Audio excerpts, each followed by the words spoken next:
Hey traders, a very warm welcome to you. So, question we get asked quite a lot is, hey, I got £10,000, €10,000, $10,000, whatever it may be. Where do I start? How do I start getting started in trading?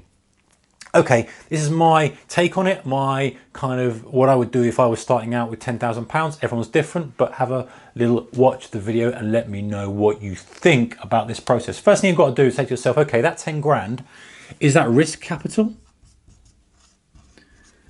In other words, can I lose it all? Are you comfortable with losing it all? You know, this is the kind of question you need to ask yourself before you get going. If that 10 grand is part of a bigger pot and you say, listen, I've got £10,000, if I lose it, it doesn't matter to me, then that's one thing.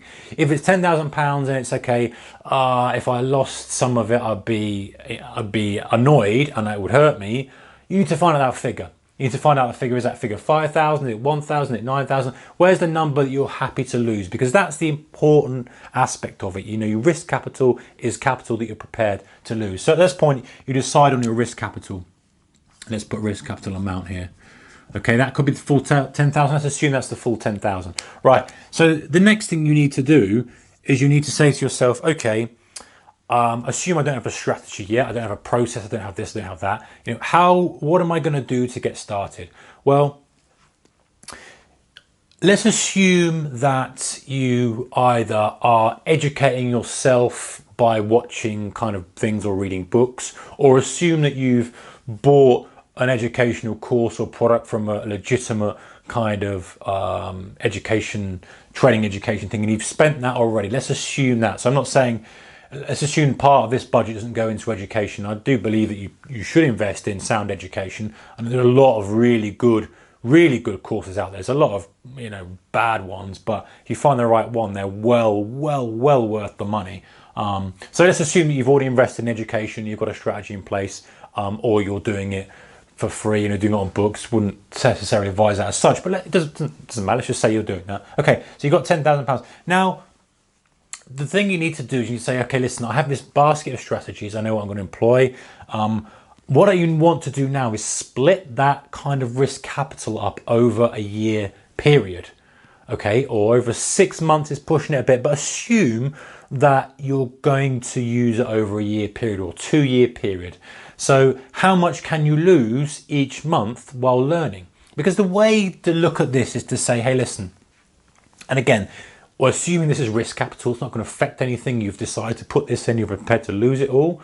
And let's use a 2-year period and say, listen, I'm going to learn trading over 2 years. I've got £10,000 to do it. I've already bought some educational material. I'm prepared, I'm ready. How am I going to now use that to the best advantage? In my eyes, what you do is this. You say, okay, I'm going to take 2 years to learn my craft. And at the end of 2 years, I'm going to hope that I'm in a position that this has, you know, put me in a position where I know how to trade, and we'll have to probably refund it with actual genuine trading money.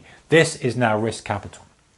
So I say to myself, okay, well, that's £5,000 per year that I'm prepared to lose. And if I go the full 2 years, I'm going to lose my full 10,000, which I'm already happy with, but I am now going to have the education. I'm going to have 2 years worth of experience, different market conditions. I'm going to be well prepared and ready to put into more money as actual trading capital that I'm trying to manage. So then you're splitting it up and you're saying, hey, listen, you know, there's 12 months in a year.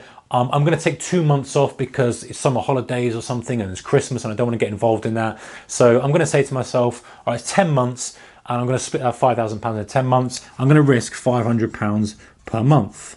Okay, now we sort of said it wouldn't sound very much, but this is the point. This is why this is such a key thing to look at longer term rather than just going straight in. So, and I will get to those numbers in a second.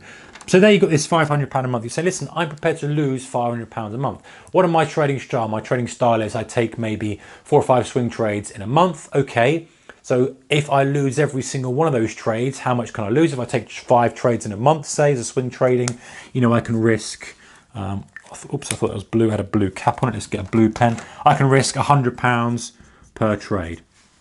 Right, now notice that this number seems really low, doesn't it, compared to this 10,000. And this is a mistake a lot of guys make. They think, okay, well, they underestimate how long it will take them to get to the level that they need to do. My belief, guys, is that people a lot of people have the kind of skill set and the potential to be very good traders. They just run out of capital and time, and both the same things. In other words, they run out of their capital. They don't want to put any more money in because they've gone in too aggressive too soon. The danger with that, you go £10,000, you start risking £500 per trade, £700 per trade, and it doesn't take long before you have that down to say 3,000, and you wipe out. You give yourself the opportunity. This process, you kind of say, okay, I'm doing 5 trades a month with my strategy. I've got my strategy outlined and planned. I can risk £500 a month. I'm looking for a 2-year course, as it were, in trading, and I'm going to risk £100 per trade. And if I lose every single trade every month for 2 years, I'm still in the education that I have. It's not going to happen like that, is it? You're not going to lose every single trade. So this is the worst case scenario. So now you go out and you find your strategy and you put in the amount of shares or the amount of contracts, the amount of position size relevant to the risk on the trade, and you're risking £100 per trade. Sounds low, but look, if you do that consistently, you're going to build up the education in the market. You're going to really get the experience, which is the difference between making it in this game and not. Now listen, you could say, hey, I want to do it for a year, and in which case do it for a year, you make that 200, or maybe you're day trading, and you can see how you adjust this to suit. But the important thing is drilling down from the top down and saying, okay, well listen, that's my risk capital here. Let's use dollars. How much do I risk per month? How much do I then risk per trade based on my strategy? And that will keep me in the game minimum for the time I need to learn the craft. And that's the key thing, is staying in the game for as long as you can until you get it, until you get to a point where you understand the emotional conflict that you have, you understand the psychology, the strategy, all the things that have to come into place to kind of make the money trading. You need to be in the game long enough to get all those skills. And splitting it up like this is a guaranteed way of at least you'll stay in the game long enough. The danger is, as I say, you go straight in and you go, that's not much. Even if I make 2x, I'm only making £200 on my 10,000. You've got to look at it a different way when you're starting out. In my opinion, you've got to look at it a way of, listen, there's educational budget, and if I come out on top at the end of it, then great. Then I'll start pressing it. But all the data you're going to get from the years and the strategies and your stuff and all the stuff you're going to learn is going to be so much worth it than pressing it too hard. Maybe staying in the game for 3 months, losing most of your pot and saying, I don't want to do this, it's not my thing, it didn't work out very well, which is unfortunately what most people do. So my thoughts on that: if you've got 10 grand, where do you start? Splitting up into months, into trades, into risk capital, and seeing how long you want to be in the game for and working it back from that. Anyway, let me know comments, guys, on that. What would you do if you had 10 grand to start? How would you start trading? I'm interested to know your thoughts on that one. All right, guys, take care. See you in the next one. Bye-bye.